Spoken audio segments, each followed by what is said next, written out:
La economía global ahora depende de lo que hagan los Estados Unidos e Israel. Irán ha demostrado que puede alterar el flujo de energía, pero esa es solo una parte de la historia.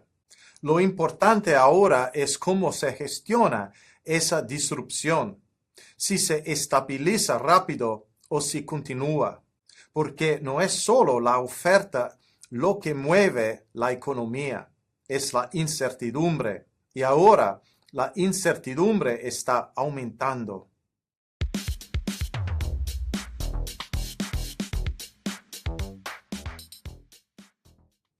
En las últimas semanas, Irán ha demostrado algo clave. No necesita cerrar totalmente el flujo de petróleo para tener poder. Solo necesita hacerlo incierto. Incluso una disrupción limitada puede aumentar el riesgo en todo el sistema. Eso afecta al transporte, a los seguros y los precios. Y esos riesgos pasan directamente a los mercados energéticos. Aquí entra el impacto económico.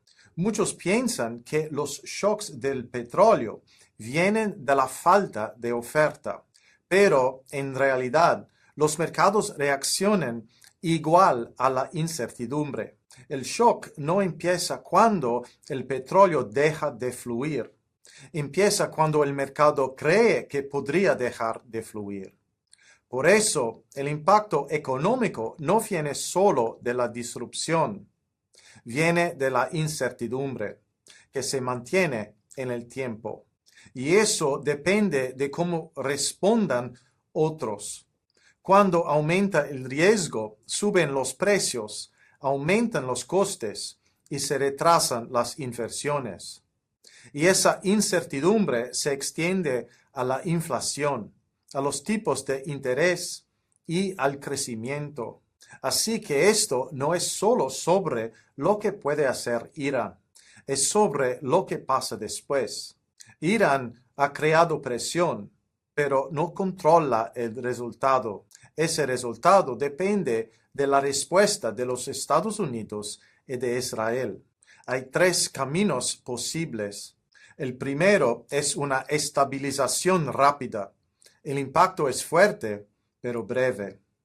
El segundo es una tensión controlada.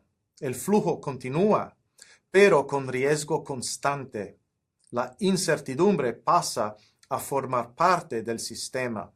El tercero es una escalada, un conflicto mayor y un impacto económico más severo.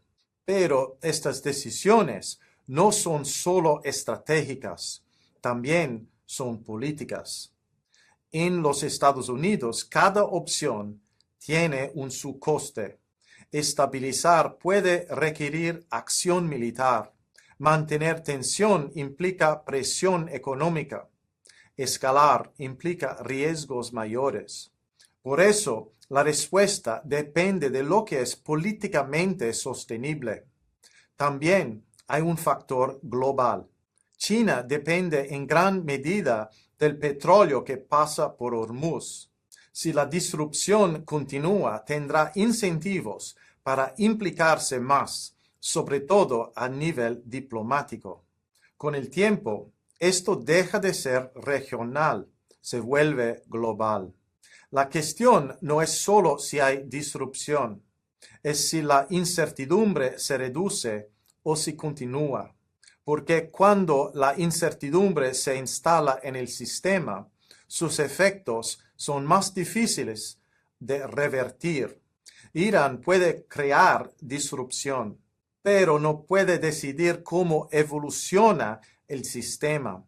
Eso depende de las decisiones tomadas en los Estados Unidos y en Israel y de cómo otros actores como China respondan. La pregunta ya no es si el flujo de petróleo se interrumpe, es si la incertidumbre se controla o se convierte en parte del sistema. Y eso es lo que definirá la economía global a partir de ahora.